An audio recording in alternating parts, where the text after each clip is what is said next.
We are bringing you a breaking news special report this afternoon. Lieutenant Governor Kathy Hochul is set to address the people of New York at the state capitol. She will be the state's first female governor. Sounds like there's an audio problem. Let's go to her live. What a great start. Can you hear me now? Sounds like a commercial. Can you hear me now? All right, all right. Good afternoon, and thank you for being here. I spoke with Governor Cuomo yesterday, and he pledged his full support for a smooth transition. And I thanked him for his service to our state. Regarding his decision to step down, I believe it is appropriate and in the best interest of the state of New York. And while it was not expected, it is a day for which I am prepared. I've already spoken with Senate Majority Leader Andre Stewart-Cousins, Speaker Carl Heastie, labor, business, faith leaders, other state elected officials, as well as our tri-state governors. I look forward to working with each and every one of them and all of you to build on the progress that we've already started. Over the next 2 weeks, I will continue meetings with current and potential cabinet officials. I'll build out my senior staff, and I'll do what I've always done. I will travel the state to meet New Yorkers, to listen to them, to assure them that I've got their backs. And I will take their concerns and bring them back to our state capitol and work with our partners in every level of government to come to solutions. People will soon learn that my style is to listen first, then take decisive action. So in 13 days, I will officially become the 57th governor of the state of New York. And shortly thereafter, I look forward to delivering an address to all New Yorkers to lay out my vision for the great state of New York. But make no mistake, our work has already begun. And I know this year and a half has been so challenging for families and businesses across our state. And sometimes it doesn't feel like it's getting easier. The Delta variant is still raging, and it's going to take all of us to defeat it. Our children are heading back to school soon. There's a lot of anxiety from the moms and dads I speak to, and the teachers as well. It's going to take all of us working together to keep our children safe, our teachers safe, and anyone who works in a school safe. Small businesses are just starting to bounce back into an uncertain world. We need to reassure them that they will be okay.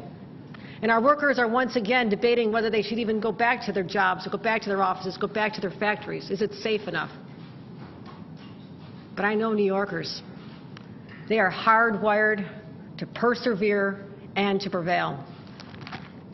And the promise I make to all New Yorkers, right here and right now, I will fight like hell for you every single day, like I've always done and always will. Thank you very much. I look forward to your questions. I'll be starting the questions by asking Jerry Zaremski from the Buffalo News. Jerry Zaremski?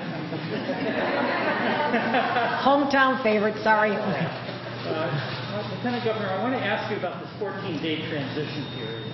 Did the governor explain to you why he wanted to wait that long before leaving office? And how do you feel about having to wait that long to take the reins?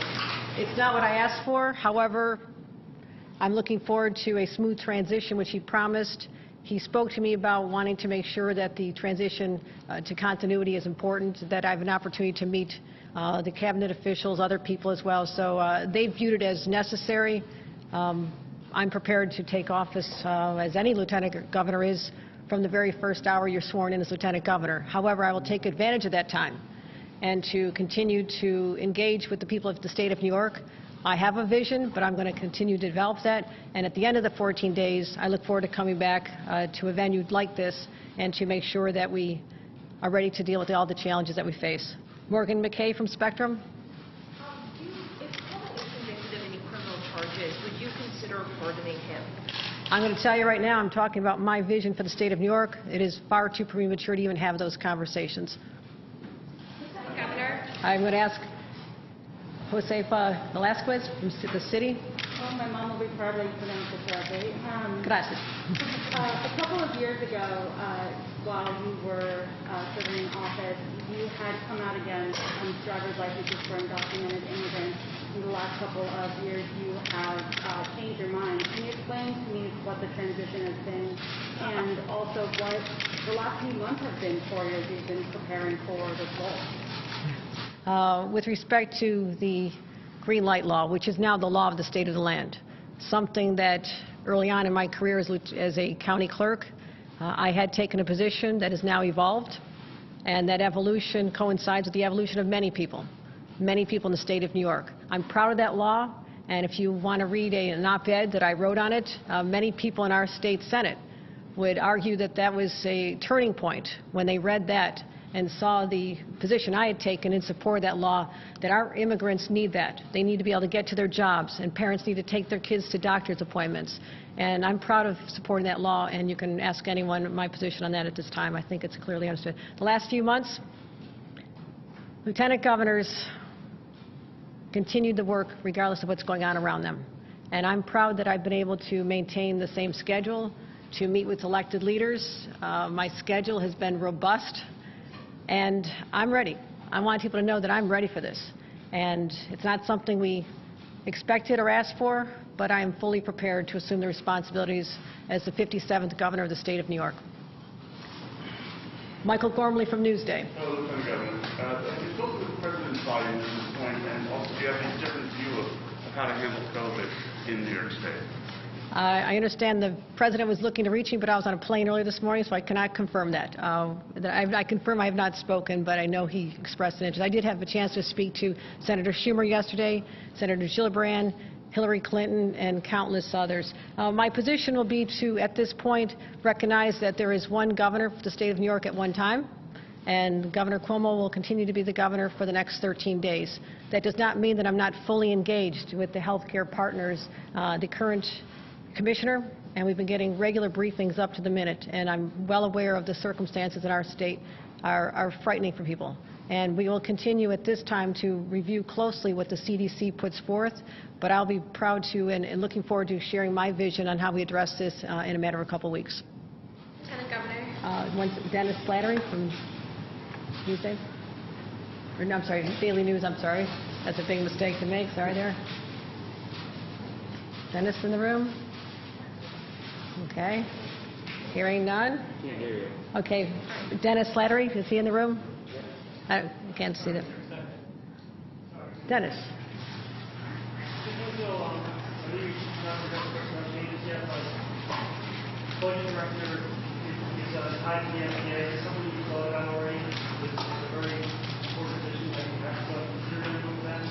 It has been about 24 hours. I'm meeting with all the cabinet officials in the next few days, and I'll be making those decisions shortly, and I'll be happy to announce them in 2 weeks. Also, we are looking for Dan Clark from PBS Now. In the report, the AG's report, several members of the governor's staff were implicated in trying to discredit the women that accused him of sexual harassment. Are you planning on keeping any of them around? Is it fair to say that those will be gone? No one who is named as doing anything unethical in the report will remain in my administration. Chris Horvathis from WIBB and Channel 4 in Buffalo. The word toxic has been used to describe the work environment in the executive chamber, so to follow up on what's been asked, do you agree or take issue with that term being used to describe it, and to what extent, given that fact, do you see the need to cast turnover? Well, there'll be turnover. There'll be turnover, and that is the description from many witnesses in the Attorney General's report. I think it's very clear that the governor and I have not been close, physically or otherwise, in terms of much time. And so I've been traveling the state and do not spend much time in his presence or in the presence of many in the state capitol. But that is what has been being reported. And I'm going to stand right here. At the end of my term, whenever it ends, no one will ever describe my administration as a toxic work environment. Karen DeWitt from New York State Public Radio. As you know, the vaccination rates for COVID have stagnated in this state. Are you going to make an effort to get more people vaccinated? Is there any chance that you would declare another state of emergency or impose new vaccination rates? Let me answer that two ways. One, right now, for the next 13 days, the current governor will be making decisions with respect to that. I'm going to use this time to evaluate, and I will tell you that all options are on the table, and I'll be looking very closely at the trends in consultation with our healthcare professionals as well as the CDC. I want people to know that currently the administration does not possess the executive powers that it had last year at the time when I was very engaged in dealing with the COVID response, and the authorities held by the administration were much more expansive than they are at this time. That being said, we are going to monitor this closely, and I can assure everyone that we'll be looking at all options, but also I believe that the key to get through this has been before our eyes for months. It's as simple as more people getting vaccinated. We have a high rate of at least people getting their first dose at this time in the state of New York. It's almost 77%, approaching 70% people getting both doses. That's good news, but there is a lot of concern about the children between ages 12 and 17, as well as we'll see what happens with respect to any decisions by the CDC or the FDA to allow younger children to be able to be vaccinated. So I think the answer is very simple. More people being vaccinated is our key out of this, and I'm going to be working with the communities where the rates are higher, the infection and the vaccination rates are lower, and to come up with a very strategic approach to target that and make sure we overcome the hesitation and worries, but also to make it more widely available. But that'll be something I'll be looking forward to addressing in a couple of weeks. Joe Spector from Gannett. Thanks. Do you feel the impeachment investigation should continue by the Assembly Judiciary Committee? And you said earlier that you and the governor didn't have a particularly close relationship, but were you aware of any of the allegations that were put forth in the AG's report? I was not aware of any of the allegations whatsoever in the report. The report stands on its own, and I've been in this business long enough to know that it is not the purview of the New York State governor to dictate to the New York State Assembly or to the Judiciary Committee on what actions they should take next with respect to anything, particularly impeachment. Bill Mahoney from New York Politico. Appoint a lieutenant governor to succeed yourself in the coming weeks, and do you have any thoughts on who that might be? Certainly a lot of people have reached out to me. It's going to be, I'm really excited about working with the next lieutenant governor who will be named within the next few weeks. Currently we're considering a number of individuals. The fortunate thing for me is that I have spent so much time in 7 years getting to know many elected officials and community leaders personally, at a friendly level, so I understand who they are. So it'll be someone who is no stranger to me, but also someone that will carry on the vision of my administration, which is to continue these strongly progressive policies to take this state forward, to get us out of COVID as soon as possible, and to rebuild back this great state of New York. Now we're going to take questions on Zoom real quick, so the supporters are staying there. Operator, can you please load those questions up, please?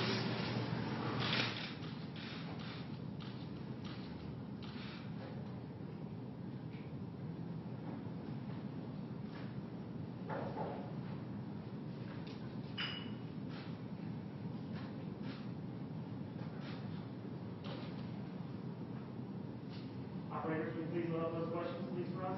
Can we ask questions while we wait for the questions? I got one. I'm going to go ahead.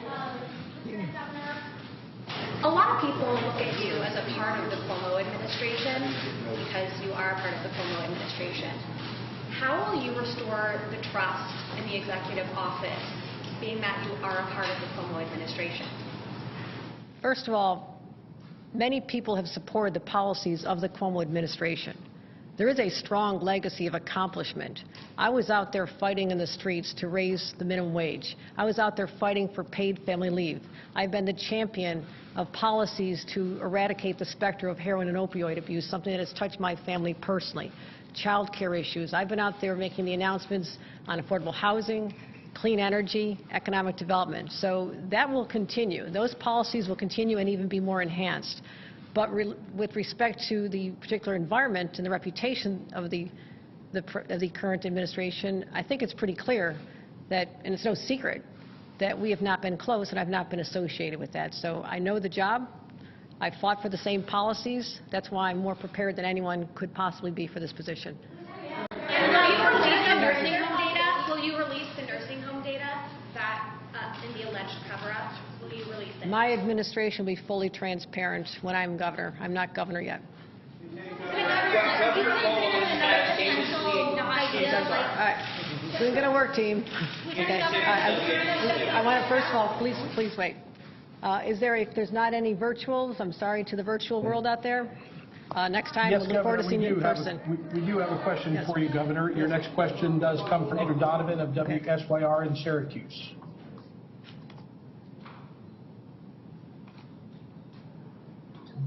Donovan, you can unmute your mic. Lieutenant Governor, can you hear me? Yes. Who am I speaking to? This is Andrew Donovan from Newschannel 9 in Syracuse. Home of my alma mater, Syracuse University. I was going to say, you're not shy to remind people you're a Syracuse University alum. So I'm wondering what your message is to the people of Syracuse. A couple of specific things. The state fair starts in a matter of days, and I think people are worried about its capacity and mask wearing and vaccination status with that big event approaching.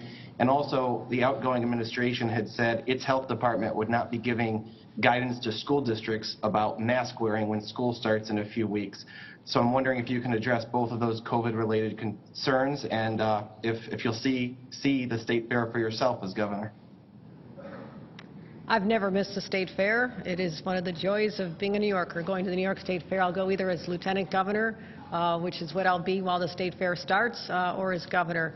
I understand the concerns. However, I just want to remind everyone that I'm not responsible for the policies with respect to that at this time. I'm still lieutenant governor, and there's one governor at a time in the state of New York. But I look forward to returning to Syracuse. It's a place I know well. It's a place where I cut my teeth in activism, and look forward to returning for the state fair and eating all that great food. And the Erie County Fair, which is my hometown, actually starts today in Western New York. So I'll be at that fair as soon as I find my way back to Western New York. I was wondering, do you think that there's another mechanism for people who want more accountability, like a special prosecutor? I think we're on Zoom right now. Excuse me 1 minute. We are, Governor. Your next question comes from Tara Rosenblum of News 12. Tara, please unmute your microphone.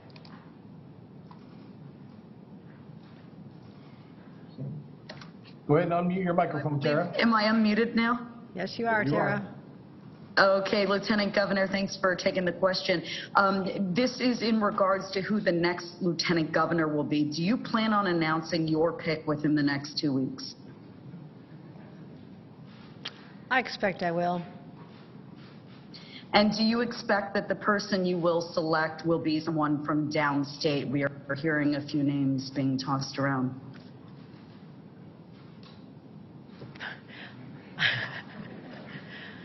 I love upstate, I love downstate, I love the whole state, and there are so many qualified individuals, but I'm cognizant of the need for diversity and an inclusive ticket, and I'm going to name someone that I believe the state will be familiar with and will be very proud of, but the process is still in its early stages.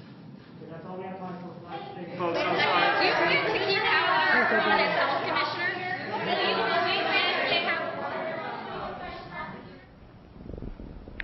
And you were just watching Lieutenant Governor Kathy Hochul live. She was speaking about what will happen when she becomes governor. Now, just some highlights of things that she said. Again, this is coming after Governor Andrew Cuomo resigned over sexual harassment scandal. She will fight for New Yorkers. She said her style is to listen first, then take decisive action. She said she's focused on COVID and schools.